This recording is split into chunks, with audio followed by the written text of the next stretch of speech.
1990s into the early 2000s, Wendy, my wife, my daughter Stephanie and I, we lived in South Bend, Indiana.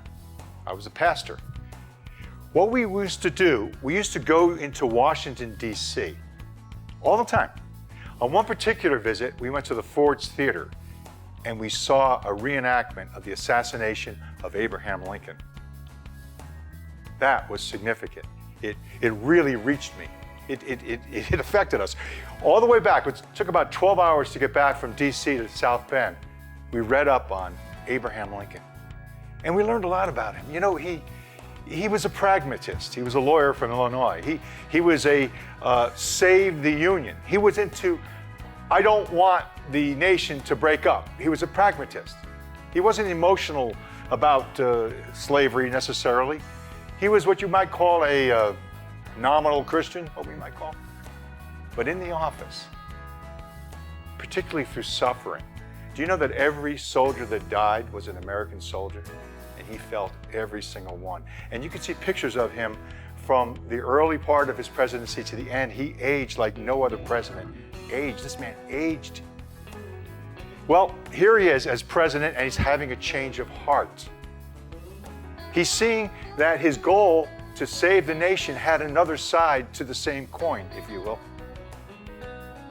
And in 1863, he broke through, and he broke through in his faith. It was his Christian faith. He broke through, and he saw what was right, and he did the right thing.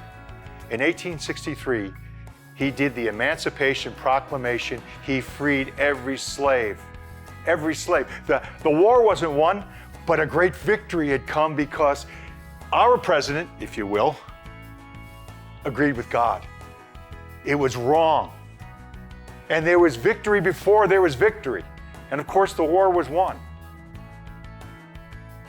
What happened not that many weeks ago during COVID-19 here in 2020, on May, I forget the date, late May, President Trump made a statement. He said, the church is essential. The church must open. It's got to open up. It's essential. It's essential as Walmart, as Target, as Planned Parenthood, which was considered essential, and they do abortions. He said, that's it, over. There was great victory before the victory. Just like with slavery, it wasn't a happy decision for most people. It wasn't a happy decision when President Trump said the church is essential, but it was Emancipation Proclamation because it set free. You see, the church is one entity. Black, white, Spanish, it doesn't matter. It's one nation, it's under God, it's one people. You know, Martin Luther King would say that the church is the conscience of the people because it is free, it's fair. There was victory before the victory. We're still in the midst of it, but everybody wins. Everybody won with slavery when the blacks were set free, and everyone wins when the church was set free to be free. It benefits everybody. I'm Dennis Cole. This is Narrow Gate News. Would you please subscribe or like, comment?